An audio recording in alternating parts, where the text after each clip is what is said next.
There's a church, you said, on a hill, in a small village I forgot the name of in Yorkshire. That's where I want to get married, you said. In that church, in that village, on that hill. The path was laid with great stones, huge like tombstones, rocks they'd used to erect henges. We waltzed our way up the slabs, penetrating the ground of the park from behind, passing the sheep pens and shoddy structures housing cows. Cows are my favourite, you say. They were. My mind travelled back quick smart to your wardrobe door and the wooden sign exclaiming proudly OCD, obsessive cow disorder. That is a real sign that she had on a wardrobe door, by the way. We loitered a while by the cattle grid whilst you coaxed a heifer over to place your palm atop her head, gentle as you always were, just like we'd both brushed the brow of a pony by the canal not hours before.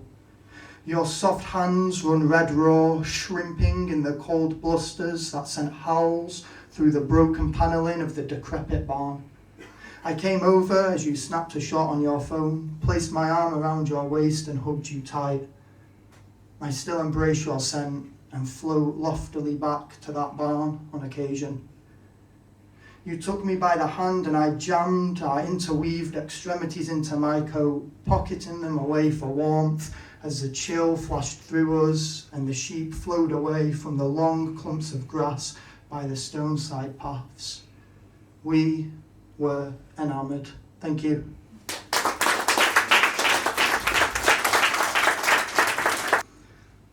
We are the North. Train strikes like snake bites, but we still support the same plight.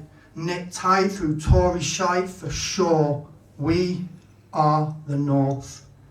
Not Rishi or Johnson can undo what we've done, and Blair should prepare to back down from London spew. We are not one of you, the elite few. Fuck that. Chip Bat or Barn controlling the country, but we think you're all cunty. A bunch of eaten messes, spin doctors controlling the presses, but I can't even get an appointment to see my GP. It's GB, minus the grade. So we leave the EU. I bet they're like, oh, phew, what a state we are in. People eating from the bin, political greed is pure sin. For my quids in, don't get me past my rent. To my MP, letter after letter sent, falling on deaf ears. Can't afford to heat my house fares. How am I to pay for Christmas tears? And that doesn't include petrol prices, energy hike rises, and debt collector arrears. See, our wages are in stasis, taking us places where our money halts at our direct debits. The only class you've got is upper. In the north, our year seems to get tougher.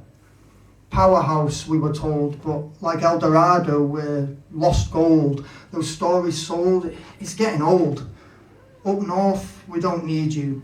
We look out for one another. Community value, they just don't teach at Westminster. End extreme wealth. View a picture more than yourself. The north is fierce and we don't like the deal we've been dealt. So it's time for you to act up or stand down. The north's future won't be dictated by a clown. The North's future will be sound. Thank you. Yeah. Not time for one more short one. We'll have a short one. Short sharing. Yeah. This is like for a project I've done with for a magazine with a guy who's an illustrator. So he's illustrated pictures and then I've like responded to them. It's only like 8 lines, but like I just quite like it anyway. It's called Mr. Two-Head. Mr. Two-Head. He gleams, saccharine smiles and pearlescent fangs, dripping with the blood of his votive. Sacrificial youngling yelping for life as a crimson ribbon forms at the fore of his throat. Gurgle, gurgle, gurgle. Thank you. Cheers.